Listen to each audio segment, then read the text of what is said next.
Today we're tackling all of your problems when it comes to a frizz, not getting a gel cast, how to get stronger hold, and much more in a Q&A styling routine. I'm also going to be using an extreme hold foam that's unlike any styling product that I've ever seen before. If you are new to my channel, welcome. My name is Gina and here I make videos all about naturally curly hair. I love simplifying things for beginners and really helping y'all problem solve. And if you're a returning viewer, thank you so much for coming back to my channel. So let's go ahead and get started with the Q&A styling routine. So I wanted to go ahead and share with you the shampoo and conditioner that I just used. My hair is already starting to dry because I went and did my makeup first, but I've been testing out the Clarity shampoo and conditioner from Innersense. So this is their Clarity Hairbath, which is a hypoallergenic shampoo. So this doesn't have any fragrance in it. And then also the Clarity conditioner. I've really been enjoying this set. It's a very effective cleanser and conditioner. It's just like your everyday type of shampoo and conditioner. So it's not like clarifying or anything like that, but I like that it's not too gentle because it actually gives me a good cleanse. It's a clear shampoo. I feel like it's very effective at cleansing, but it's not too drying at the same time. So this is like the perfect level of cleansing that I like. Conditioner is great slip, very moisturizing, just a great overall everyday type of conditioner. So if you're looking for fragrance-free options, definitely give these a try. I will have everything linked down below. So one of the questions that I actually got said, flakiness around my hairline surrounding my face, is this build up? So I've actually struggled with this quite a bit. A lot of it has to do with your makeup. So when you're washing your face at night, make sure you are like scrubbing around the hairline area. And yes, that is going to, remove some of your product, but when you're refreshing, you can kind of touch it up. But I always make sure to get around this area. And then when I go in and I shampoo on wash day, I really try and like concentrate some shampoo right there and really scrub it. Not too hard or anything, but actually give your scalp a good scrub right along this area, because I find that a lot of times makeup will build up around this area, especially like sunscreen and any moisturizers and things like that. I use a tinted sunscreen and I can always tell when it is like up in my hairline because I try and blend it up in that area and I blend my makeup. So that could be part of it. You could also definitely have some type of dandruff. I would recommend something like the Curlsmith Detox Kit, which has like a microfine texture to it that will do some exfoliating, or a scalp shampoo brush when you are shampooing, and of course clarifying. That detox shampoo from Curlsmith will do like clarifying and stuff as well. But if you are actually dealing with any type of scalp issues, whether if it's dandruff or something more extreme, then definitely talk to a dermatologist. But I feel like just some overall flakiness could easily be fixed with just a little bit of exfoliation and making sure that you're cleansing that area really good. I'm just going to go in first with my Curlsmith Miracle Shield. So this is a heat protectant, so it's going to help protect when I'm diffusing. So for curl cream, I'm going to use the Innersense Quiet Calm Curl Control. I've actually tried out this same routine using the Innersense Inner Piece Whipped Cream Texturizer. So this is another good option, but I actually think I like the Quiet Calm Curl Control under this foam that I'm going to be using after better. So I'm just going to go in with this all over. This is actually an old bottle. I've had this forever, so I hope that it's still good. So let's dive into the next question, which says, should I use a cream or go straight to gel? What's it for? So a curl cream is meant to provide moisture, and it can also help to style the curls. So it has some styling agents which are going to help improve the appearance of your curls, whereas like a leave-in conditioner is really just to provide some moisture, but a curl cream usually has other styling agents in it. So sometimes a curl cream could even be used on its own for people who don't really need hold, or people who just like a really soft look without any hold at all. So that's why it does have some styling agents in it. Like reading about what this does, it says a styling cream to shape and define curls. So it can help with some definition, but a gel is really going to give you that definition where the curls will stay clumped together. Curl cream can clump the curls, and it can definitely help clump. But overall, I would just say a curl cream is great for moisture. Some people who have hair that's not very dry, or if you have very fine hair where you don't tend to need a lot of moisture, you could totally just go in straight with a foam, a mousse, or a gel, and you can skip your curl cream, or maybe just use a leave-in conditioner because they're sometimes a little bit more lightweight. Totally up to you. The more curl cream that you use, you're going to soften up your gel cast. So if you did really want to get some strong hold, then maybe skip your curl cream. It's also important to note that some gels are more moisturizing than others. So they are usually formulated with some type of moisturizing ingredient, such as glycerin, which is going to prevent your hair from getting very dry. But if your gel is glycerin free, or if it doesn't have a lot of moisture in it, you probably are gonna need to add that curl cream in underneath. So for my styling product, I'm actually gonna use the new I Create Definition Styling Foam. This is a foam product, but it provides the hold of a gel. I've never seen anything like this. It has natural ingredients. There's not any like typical holding ingredients that I usually see, but there's some like sugar-based ingredients in here that I normally don't feel like give me a lot of hold, but this one gives me extreme hold. So I'm definitely gonna be more sparse when I apply it. And I'm actually going to brush style first and then just scrunch in the foam, which usually when I use a gel, I will apply my curl cream, my gel, and then do some brush styling after for like maximum definition and hold. But if you want to try and like reduce the hold, if you don't want to get too much definition and want to maintain more volume, you can do your brush styling first and then go in and just kind of scrunch in your gel or your foam or mousse afterwards. So that's what we're gonna do, because when I brush style before this foam, I get way too much hold. So I'm doing a little bit of the opposite of what I typically do to try and lessen the hold just a hair. Also, I find that my hair gets a little dry feeling after a few days of using this foam, so that's also why I'm going in with my curl cream. So to style, I'm gonna use the new Bounce Curl Brush. I've been loving this. I'm so sorry that this is currently sold out on their website. You can sign up to receive notifications. I was really hesitant to use this today because I feel terrible that you guys can't order it. But for those of you that have already ordered it, I know a lot of you have, I thought I would just show you how I've been using it. But add it to your list, sign up for that wait list, so that way you will get notified. But if you don't have this, I recommend the Tangle Teaser brush. I can still link this for you down below, but still love this brush. This one just gives a little bit of a different effect, and you don't have to go in with a comb or try and separate the clumps afterwards, because it has this rim on it that will separate the curl clumps as you are brushing. So really nice, innovative brush, and I've been loving it. See how it just pulls through the curls and separates everything all in one swipe. It's so easy to use.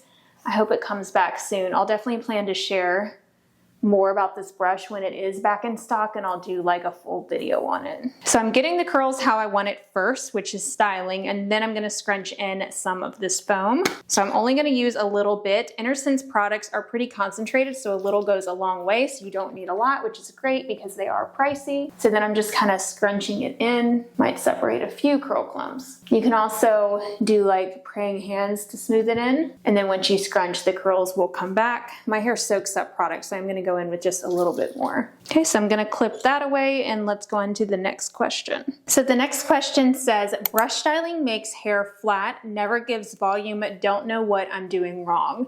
So brush styling is not for everyone. It's definitely not for every hair type. If you don't have a ton of like a spiral to your curls, then you might not even need to brush style. I personally love brush styling for smoothing out my curls and just getting more uniform ringlets, more curl clumps. Whenever I don't brush style, I get a very stringy look to my hair, like it doesn't clump very good, but it's not for everybody. So it could just be that brush styling is just not right for your hair pattern. But it also has a lot to do with the angle that you're holding the brush and the technique that you're using. So right now I'm sort of just doing like a lazy method, but one of the best methods would actually be to hold it vertically. So I have a vertical section. You see how it's like flat right here. It's also about the size of my brush. I usually will brush through once to just smooth everything out, and then I will point the brush down like this, right at my root, so I make sure that I get good root curls, and then I just turn it and glide it down. And it's really that turn that creates that tension. If you don't want to turn it, you can also press your other hand against it. So you see the difference that it makes? This is much more just curly and more defined, and this is kind of stringy over here. So I don't want to pick up a section that's too big. Like this is probably too big. See how it's like too much right there? I'm actually going to probably cut this in half, about that big. So I'm going to point my brush down. So I'm going over my head and pointing it down almost like a curling wand. And then if you don't want to like turn it, I mean, that's what really creates that tension. You can also press your hand against it and then glide down. And that's just putting some more tension. See, that kind of made my hair go a little bit straight because I didn't turn the brush. It's really the hair wrapping around the edge of the brush is what's creating that curl, like a curling wand might. So you just want to give it a little bit of a turn. So now you can see when I turn the brush, now the hair is wrapping around the edge and there's gonna be this bend here, and that's gonna actually help to put more tension on the hair and create the curl. And then you just wanna like shake it and scrunch it, and you can see the curl will return. But there are a million different things that can affect the results of your brush styling. I've actually done a whole video on troubleshooting brush styling. So if you're somebody that just cannot get it, maybe you can't get your hand right or you don't feel coordinated, definitely check that out for some more help. I would watch that after this video so then you can see more tips and stuff. See, it's turning around the edge of the brush. But you can't use a brush to create a curl pattern that doesn't already exist naturally. It just enhances it. So the next question says how to control frizzy hair on the roots. So for that, I highly recommend taking your stylers all the way up to the root. Now, when I'm just doing this kind of scrunching method to apply my styler after brush styling, that's not probably going to help a ton with the frizz right at the root unless if I make an effort to apply a little bit extra right to the root, because as you can see, as I'm scrunching, the product isn't really reaching the root. You have to actually take some product and get it right on the root. So I just kind of glaze over it like that. But when I'm usually applying a gel more thoroughly, I'm brush styling my gel through so it is completely coating the roots. So don't be afraid to apply your products all the way to the roots. And if you're worried about your hair getting weighed down, then you probably need a more lightweight product and maybe your gel is too heavy. You can still skip applying your cream to the roots, but I would still definitely apply your gel to the roots, because if you think about it, if you totally skip your roots altogether when you're styling, you're just leaving the hair at the roots kind of naked. And you know, if you don't have any product on your curls, it definitely looks frizzy. So that could be one of the causes. So the next couple of questions are all about gel cast. So that's what the majority of this section is going to be about. So many of you submitted questions about not being able to get a good gel cast in your hair.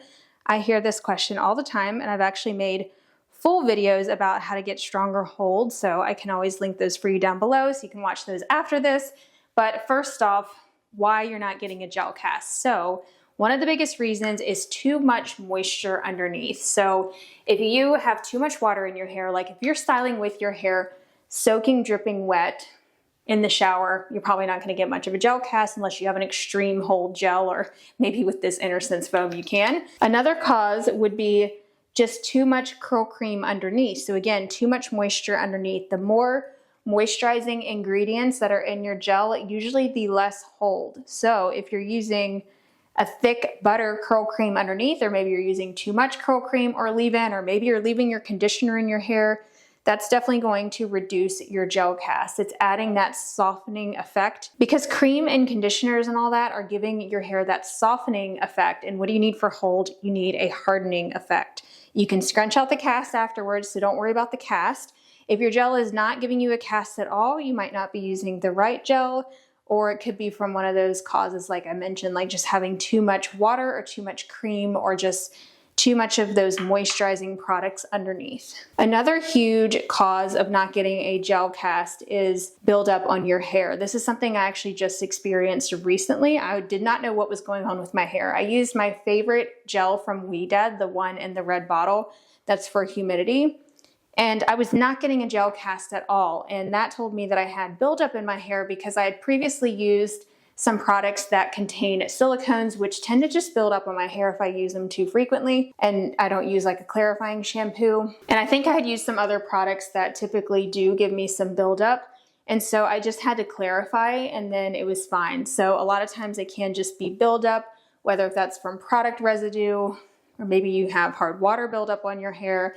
You just need to use something to clarify that out, because that's leaving like a film on your hair, which is going to, again, reduce that hold, because it's like a barrier that's in the way to where the gel can't fully form a cast. So my hair was so much better once I clarified and deep conditioned, just for like a reset. These top hairs have been driving me nuts recently because they don't want to go on one end or the other with my part. Such a pain. And that can a lot of times cause frizz for me, because I have some new growth coming in, and it's like these shorter hairs all over that don't want to clump. They just kind of stick straight up, or they don't just fall into a curl clump, so then it looks very stringy and I just get like flyaways. One other cause I should have mentioned about the brush styling and making your hair go straight is make sure that you're going in the right direction. If you just noticed, I went towards my face with that curl because these curls actually curl towards my face, even though they're in the very front. They don't go away from my face. Same with over here. these curls also go towards my face. So if I were to brush them in the other direction, they would probably go straight because I was just confusing the curl. Sometimes you can't really tell. I mean, the more you brush style, you will get used to your hair, but the more that you try it, you'll see which way it goes. And if I don't get it right, I usually will just go back over it again in the other direction. So this area has been giving me a huge problem with frizz from that new growth. So I am actually gonna go ahead and apply my foam because I want to make sure that I get it all the way to the root, because I usually end up with like a puff of frizz right here from those baby hairs. So I do want to make sure that I fully get this foam coated all the way up there. So I am going to apply this first right here and then brush style. One other trick if you do struggle with root frizz is, so you just want to apply your gel or your foam right on your fingertips, and then you can finger coil, and that's going to get it right there at the root, and you're also defining those curls so that way they don't just puff up. So I usually have to do those on these baby hairs right here, or else they just don't cooperate. So one of the questions that I had about not getting a gel cast mentioned the Reso's Curls Curl Cream, that's the cream that they're using underneath. That cream is actually pretty heavy, I have found. Like, it has very moisturizing ingredients. I think it has some butters and oils in it. That's really gonna soften up your gel cast. So I wouldn't use that one, or just use a tiny amount of it, like mainly on your ends or wherever. But I wouldn't just apply that, like apply a ton of that, because that's probably what is softening your gel cast, or you're just not using a strong enough hold gel or the right gel for your hair. But I bet it's the curl cream if you're using that one, because I recall it being a little bit thick. So one other quick tip for root frizz, if you're seeing a bunch after you're done styling, just take a little bit of your styler. So I have a little bit of this foam. I'm just gonna add a little bit of water so it's not too strong, and I'm just going to kind of go right over it and smooth down those flyaways. I also do that a lot of times after I diffuse, so that might be what you need to do, because you might get more frizzies after you diffuse around the top section. So now I'm going to microplop with my hair repair towel. And there's actually another question about this. They said microplopping is creating frizz. Well, I've actually done a whole video about this as well, but it's kind of old, so I'll just show you again. But you basically want to take like the wet section of your towel, and if it's not already wet, just spray it with some water. This will keep it from absorbing too much product, but it will still just absorb some of that water and give you that really curl enhancing effect that microplopping can give without creating a ton of frizz. So I'm just gonna lean to the side, and I like to pinch at my roots, and I will go straight up. And you wanna make sure that you scrunch all the way to the root, especially if you wanna encourage those root curls. Same with underneath. So I'm just being very gentle, and I do get some frizz, especially in problem areas. So for me, that's right here. Sometimes I even skip microplopping this area because it really does need a lot of water left in it because it dries super fast, but I can show you how I fix it afterwards. Another cause could be that your gel just doesn't have enough hold, and if you're microplopping, it's like soaking it all up and you're not left with enough product on your hair. So I would either not microplop, or maybe just scrunch with your hands without using a towel. Or you need a better gel that gives you stronger hold, isn't going to create frizz. So I'm hesitant to fully add in another layer of this foam because it already has so much hold, but I do this all the time with the gel. So after I microplop, you see I do have a little bit of frizz. I'm not sure if it's picking up on camera, but I have some frizz on my end. So I'm just going to take a little bit more of my styler and add some water to it. This is just going to dilute it because we're going in with another layer, and you're just going to smooth over it. Sometimes I'll even go like this, and the curls will come back when I scrunch. Or if it's just on one curl, you can kind of finger coil it with that product on your hands. This is going to give you so much more hold too. So if you're really struggling with getting a cast, go in with another layer after you've microplopped, because then at this point your hair is starting to dry, and again, the less water and moisture that's in your hair when you apply your gel, the stronger the hold because it's not being diluted by water. So now I'm finally ready to diffuse, and I wanted to give you all a little update on how I've been using the new Curlsmith travel diffuser. So this actually fits underneath my sink where I store it so much easier because it's foldable.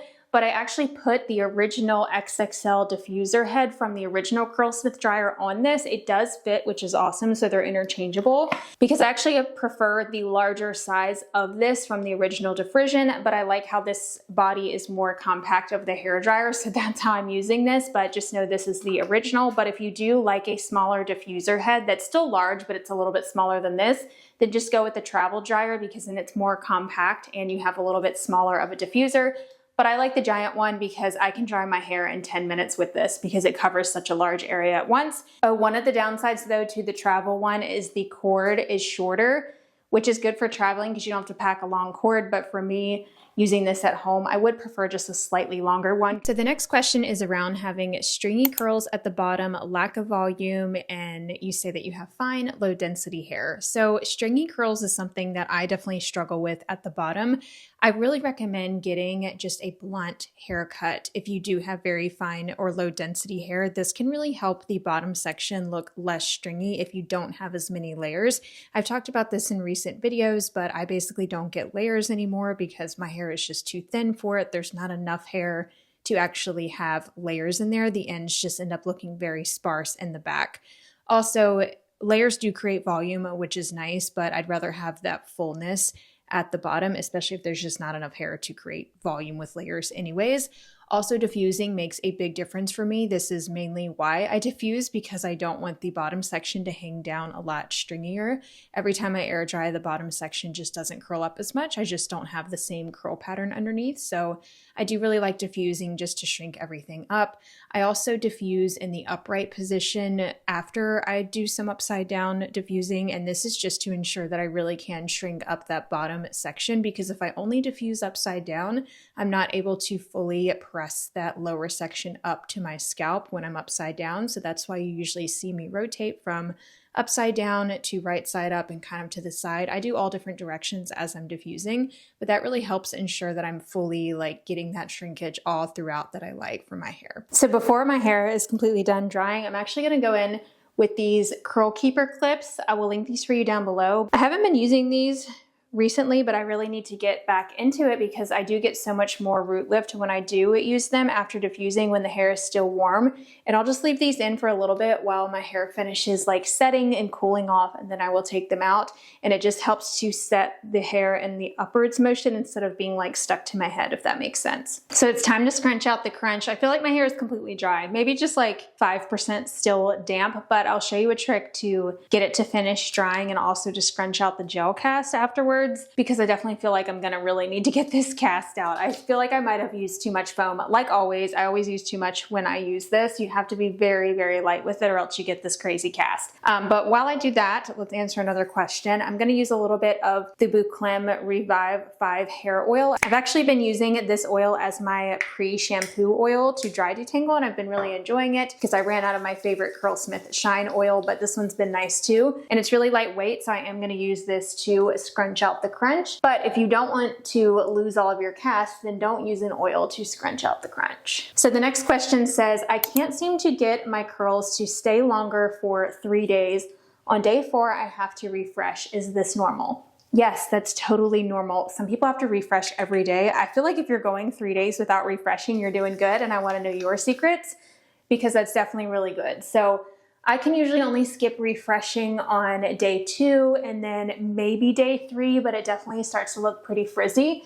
Obviously, the more stronghold products that you use, like this one, the less refreshing you're going to have to do, and your hair is just going to soften up as the days go on.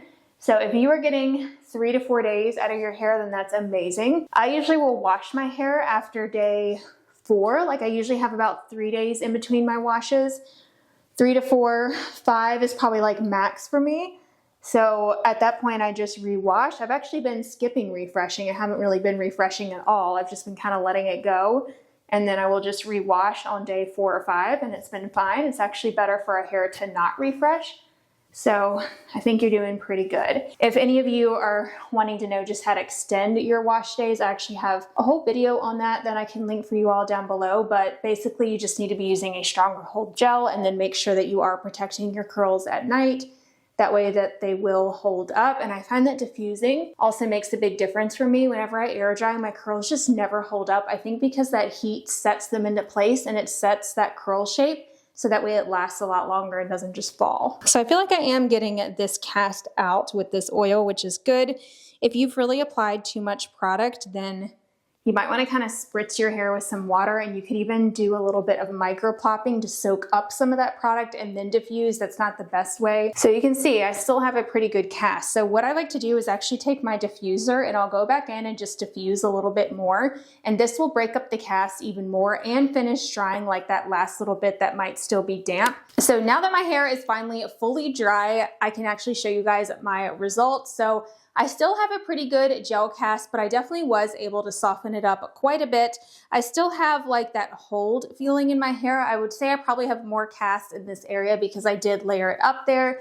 It's a lot softer underneath because I didn't use quite as much foam underneath. And I did that on purpose because this area tends to get very frizzy for me. I have pretty good root volume. I mean, it seems to stay when I fluff it up, but because it is such strong hold, I definitely have more of that like PC look than what I usually go for. So let me know if you have any suggestions of what else to pair this with. I do really like this foam, and I think it is a good option for those of you that want really, really strong hold or just struggle to get a cast no matter what. I wonder if this foam will actually give you all a cast if you've just tried everything and nothing works, because it is pretty extreme hold. I would actually really like to test this out as a topper on top of a light hold gel. I like doing that combination method quite a bit, especially if a gel has too much hold for me. I feel like it still looks very good. It's very shiny. It definitely does last a really long time, but I just want a little more like fullness throughout, I guess. And I think that's just a fact of just using a very strong hold product. It does feel on the drier side like a foam is not going to be quite as like rich and moisturizing as maybe a gel, but it's not too dry or anything on wash day. But I do notice that by day 3 or by day 2, my hair does start to get a drier feeling to it. So I usually will refresh by adding a little bit more of that curl cream mixed with some water. That's usually how I refresh with this. Hey guys, I wanted to pop in with a day 2 update after using that Innersense foam. I definitely think I used too much of it because my hair just was looking very thin and I just didn't like the feeling of it. It's so hard to tell how much to use with that. I didn't even feel like I used too much. I was very careful with it. But the last time that I used it, it was much better. So I think I just used a little bit too much because it's one of those products that you can't really feel that you have enough of it in your hair when you're applying it. I definitely used too much. I wish I had time this morning to have filmed how I fixed it, but I did like a full refresh today because I wanted to try and get rid of some of the product. So what I did was I sprayed my hair down quite a bit. Like I saturated it with water, but not so much to where it was like dripping or anything. I just wet it pretty evenly with a spray bottle, and then I scrunched it with a hair towel. So I did like microplopping. That way it would soak up some of that excess product. And I also used a little bit of a serum on my hands to just kind of run through and soften up everything and then diffuse. And now it's like 90% dry or 95% dry. So by the end of the day, it'll be a little bit fuller, I hope, but it already feels so much better. The cast definitely softened up, but the cast still came back. Like it does still have strong hold. This does dry down with hold, and I didn't even add any foam when I refreshed. You can check out my Instagram story highlights where I did share how I was using it, and the last time that I used it, I feel like turned out better than this time around, but that's what I'm here for, is to do some trial and error for you guys. So hopefully you can learn from my mistakes. So I wanted to share a day 3 update with you guys. So yesterday I refreshed, and then by the end of the day, my hair was pretty frizzy. Fortunately, I didn't have an extreme cast. Like it did soften up, which is what I was going for, but it was a little stringy and frizzy by the end of day 2. And then today is day 3, and I just finished refreshing. I do have some cast that came back with just adding some water, but it's a little frizzy. I don't know if you can tell. Frizzier than it normally is and stringier than it normally is because I did kind of like pull apart some of the clumps trying to get more volume. So some of that is because of the way that I refreshed, but I just pinned it back because I don't want it in my face today.